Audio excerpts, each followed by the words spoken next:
అది కాదు నానమ్మ, వాళ్ళకి మాట ఇచ్చాను. ఆ మాటని ఎలా తప్పాలో అర్థం కావడం లేదు.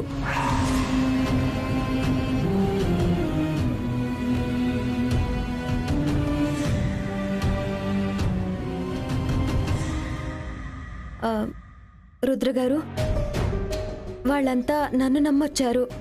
అనుకోకుండా నా జీవితంలో జరిగిన మార్పులకి వాళ్ళనిలా అర్ధాంతరంగా వదిలేయటం కరెక్ట్ కాదుగా.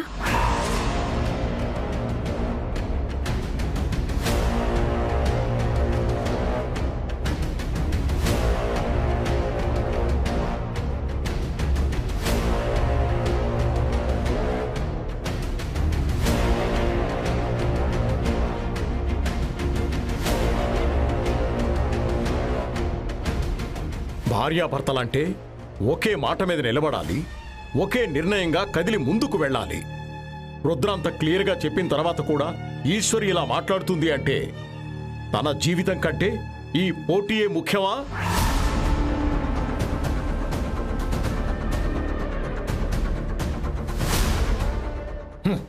నా సహనాన్ని పరీక్షించొద్దు. మర్యాదగా వాళ్ళని వెళ్ళమని చెప్పండి రా.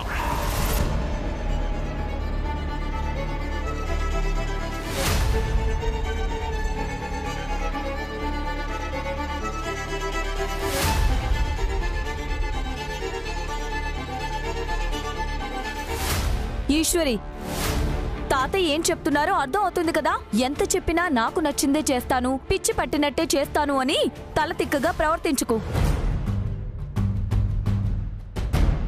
ఇంకా దేని గురించి ఆలోచిస్తున్నావు ఈశ్వరి? నన్ను నమ్మిన వాళ్ళ కోసం, అమ్మ ఆశయం కోసం ఆలోచించాల్సి వస్తుంది పెద్దనాన్న.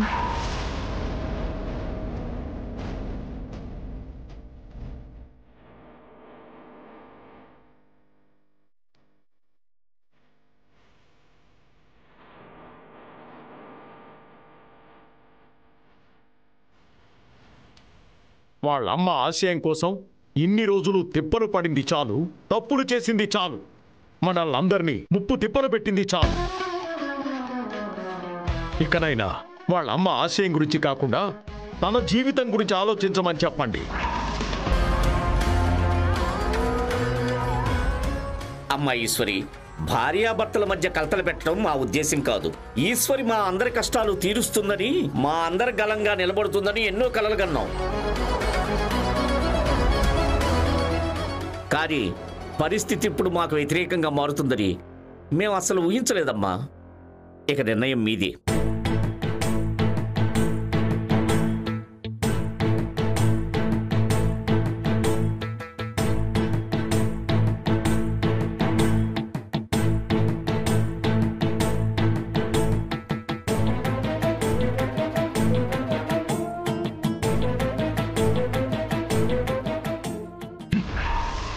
రుద్రగారు,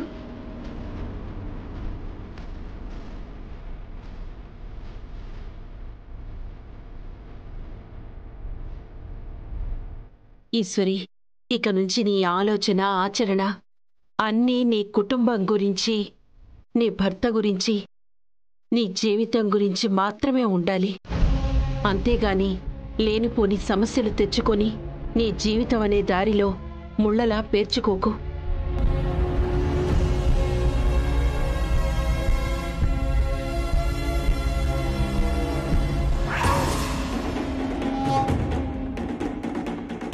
ఇంతవరకు చూపించిన పంతాలు, చేసిన మొండి పనులు చాలు.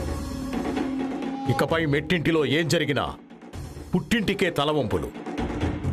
అది తెలుసుకొని బతకమనండ్రా.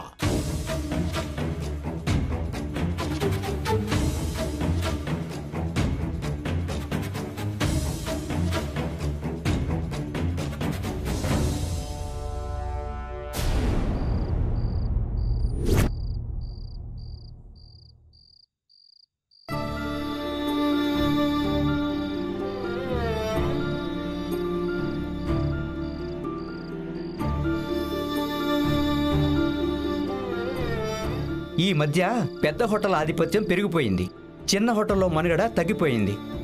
అవసరమైతే వాళ్ళకు వ్యతిరేకంగా పోరాడాలి. మీరు చెప్పింది బానే ఉంది, కానీ దానికి నేనేం చేయగలను? వచ్చే హోటల్స్ అసోసియేషన్ ఎన్నికల్లో నువ్వు కూడా పోటీ చేయాలమ్మా.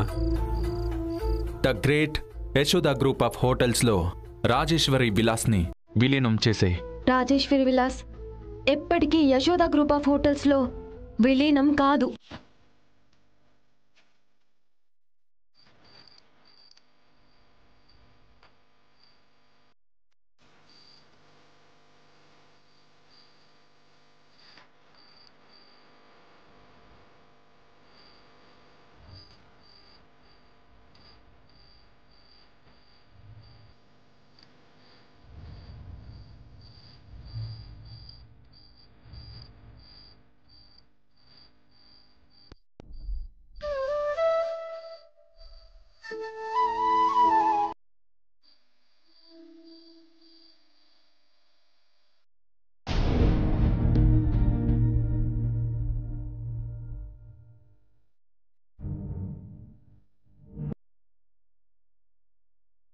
టీ తీసుకోండి.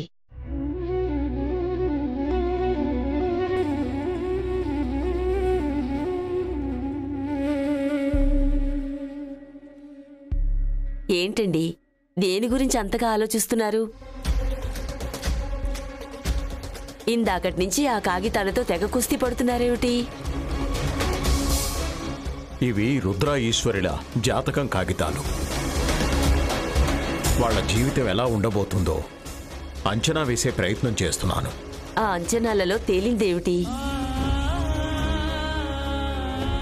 ఈశ్వరి చూస్తే ఎంతసేపు మా అమ్మ ఆశయం అంటుంది, కానీ ఇప్పుడు ఆ ఆశయమే తన సంతోషానికి అడ్డుపడేలా ఉంది. ఏం మాట్లాడుతున్నారండి? అవును లక్కమాంబ, ఏ అమ్మ ఆశయం కోసమైతే ఈశ్వరి తెగ కింద మీద పడుతుందో ఆ ఆశయమే ఈశ్వరికి రుద్రకి మధ్య ఒక అగాధాన్ని ఏర్పరిచే ప్రమాదం ఉంది. వాళ్ళిద్దరినీ చెరో దిక్కుకి విసిరేసేంత సుడిగుండం సృష్టిస్తోంది.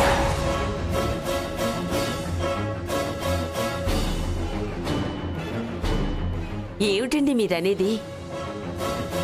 ఈశ్వరి జీవితంలో ఇంకా సంతోషం రాసిపెట్టలేదా? ఇంకా సుఖంగా బతకాలనే రాత ఆ దేవుడు దాని నుదుటి మీద రాయలేదా? ఏది జరిగినా అది మనం చేసే పనుల మీదే ఆధారపడి ఉంటుంది లక్కమాంబ. ఆచీతూచి అడుగు వేస్తేనే మన దారి సవ్యంగా ఉంటుంది. అడ్డదిడ్డంగా అడుగులు వేస్తే ఆ అడుగులు జారి అధపాతాళానికి పడిపోయేలా చేస్తుంది. మరి ఇప్పుడు ఈ దోషానికి పరిష్కారం ఏమిటండి? వాళ్ళు ఎంత త్వరగా వీలైతే అంత త్వరగా భార్యాభర్తలుగా కలవాలి, పరిపూర్ణమైన భార్యాభర్తలుగా మారాలి. ఆ కార్యం జరగాలి. అయితే ఆలస్యం ఎందుకు? రేపే ఆ 3 రాత్రుల కోసం ముహూర్తం పెట్టించండి.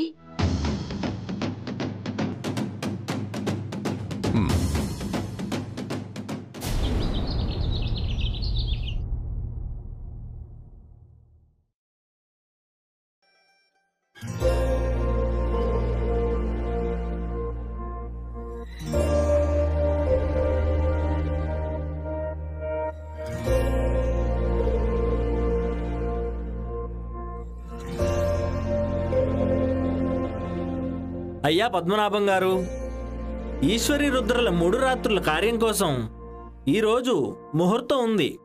అది ఖాయం చేస్తున్నాను. కామాక్షి, సుందరి, ఇక పనులు మొదలు పెట్టండి. అలాగే అత్తయ్యగారు. ఈవిడ గారికి ఈ కార్యం కూడా అయిపోతే ఇక పూర్తిగా ఈ కుటుంబంతో సంబంధాలు తెగిపోయినట్టే. రుద్ర, ఎక్కడికి బయలుదేరావు? ఈరోజు హోటల్స్ అసోసియేషన్లో ఎలక్షన్స్ ఉన్నాయి పెద్దమావయ్య గారు. నేను ఖచ్చితంగా వెళ్ళాలి.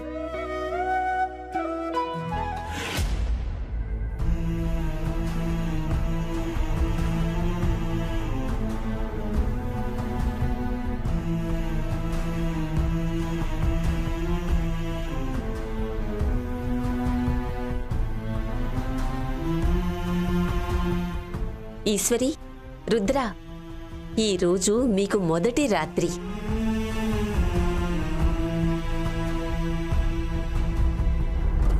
మీ మధ్య ఎలాంటి అరమరికలు అంతరాలు లేకుండా ఎంతో స్వచ్ఛంగా జరగాల్సిన కార్యం.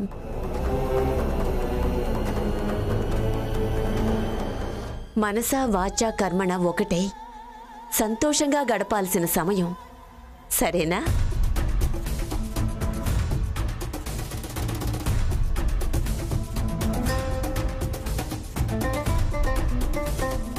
ఈశ్వరి, నువ్వెక్కడికి బయలుదేరావు? హోటల్స్ అసోసియేషన్కి బాబాయ్.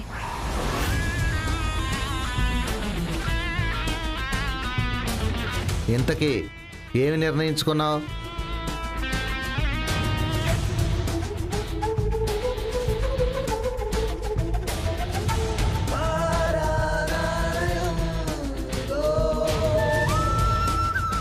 చూడీశ్వరి, నువ్వేం నిర్ణయించుకున్నావో మాకు తెలీదు.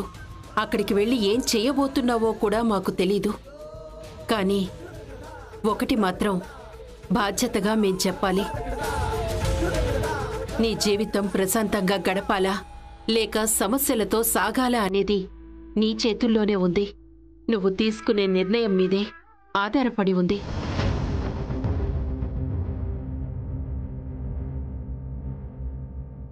ఆడపిల్లంటేనే తను సర్దుకుపోతూ భర్తకి చేదోడు వాదోడుగా ఉండాలి.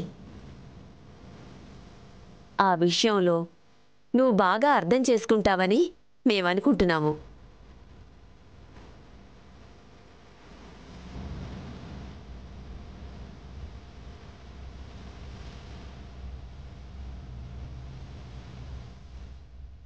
రుద్ర, ఈశ్వరి కూడా నీతో పాటు వస్తోంది. ఎలక్షన్స్లో నీకు పోటీగా నిలబడ్డానికి కాదు, పోటీ నుంచి తప్పుకుంటున్నట్టు ఒక సంతకం చేసి రావడానికి.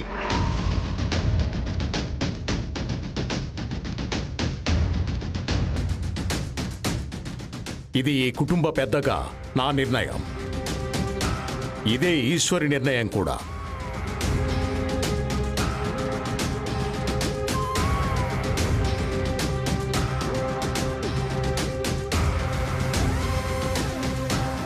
ఇంకా బయలుదేరండి. అలాగే.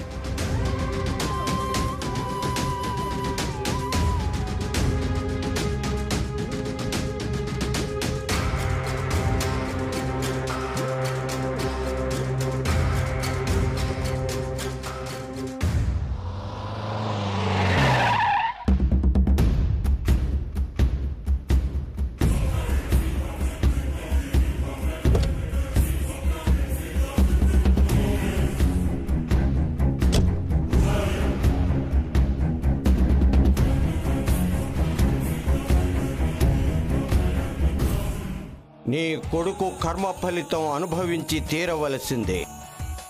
అన్నపూర్ణమ్మ కూతురి మెడలో తాళి కట్టాలి. అప్పుడే నీ కొడుక్కి జీవితం. అదే మున్ముందు నీ కొడుకు ఎదుర్కోబోయే అపాయానికి పరిష్కారం.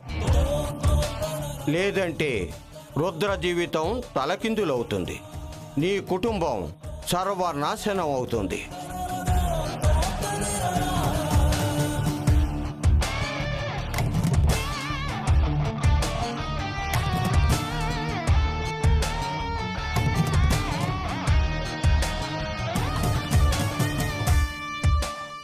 అక్కా, వచ్చావా? నీకోసమే ఎదురు చూస్తున్నాను. అక్క, నువ్వు లేని సమయంలో ఇక్కడ చాలా జరిగిపోయింది. ఇన్నాళ్ళు మనం నమ్మింది ఒక అబద్ధమని తేలిపోయింది.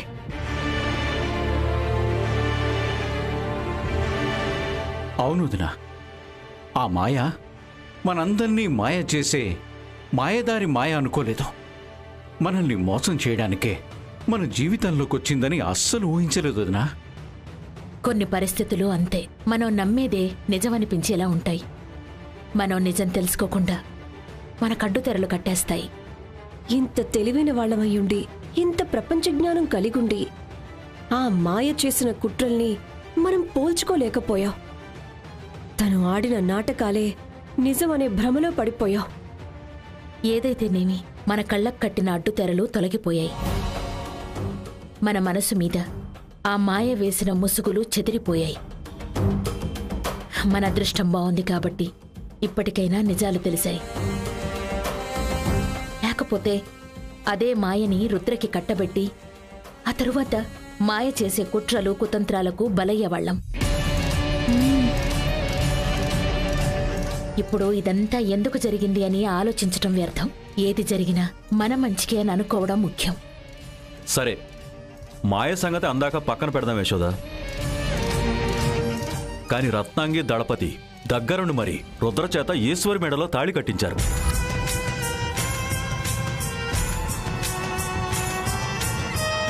మంచి చెడ్డలు ఆలోచించడానికి, ముందు వెనకలు ఆరా తీయడానికి మేమున్నామని మర్చిపోయారా?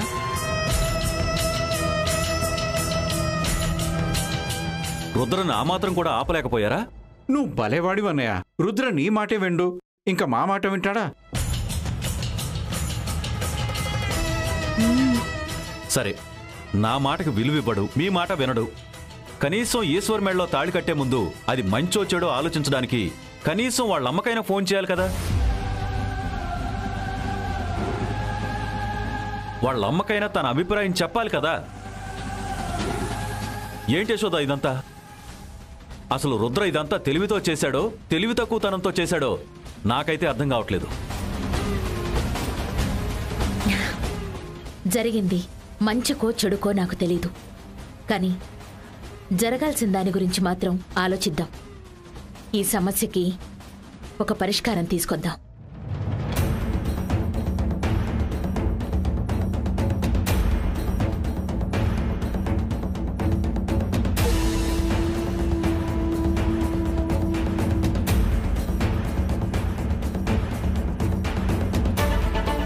బావగారు, మనం ఈ విషయాన్ని అంత సులువుగా తీసుకోకూడదు.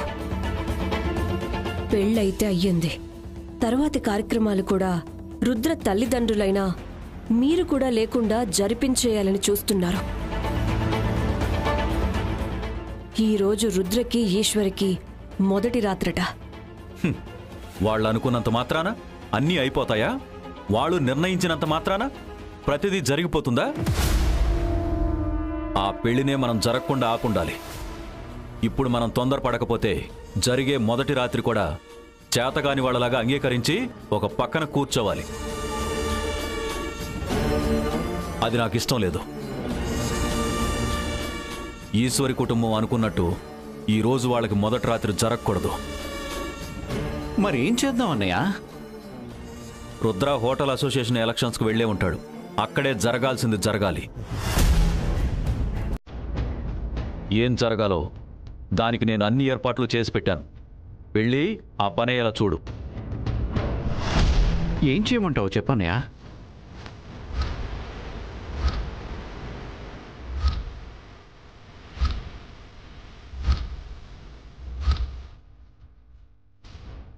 ఇంకేం చెప్పొద్దన్నయ్య, నాకు వదిలి నేను చూసుకుంటాను.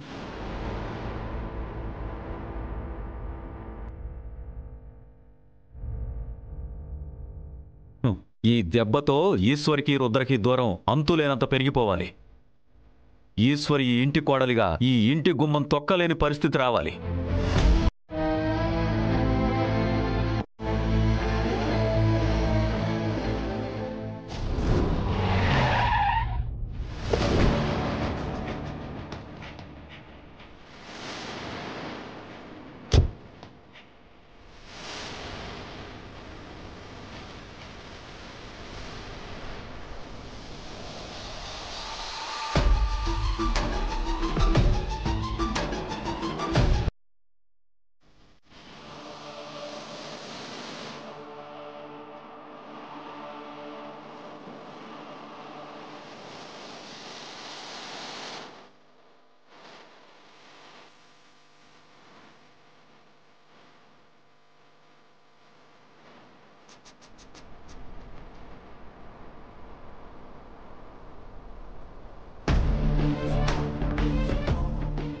ప్రత్యర్థులు ఇద్దరూ పక్కపక్కనే నిలబడి కలిసొస్తున్నారంటే ఇక పోటీ లేనట్టే అనుకుంటా.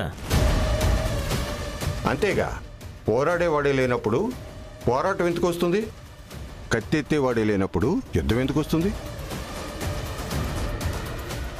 రుద్రగారు, మీరు నిజంగా చాలా తెలివైన వారు.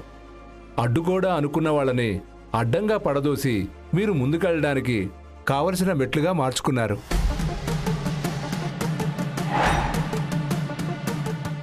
పోటీ అనుకున్న మనిషిని పంతం లేకుండా పక్కనే నిలబెట్టుకున్నారు. ఇక ఏకగ్రీవంగా మీరే ఎన్నికవుతారు, అంతే కదా?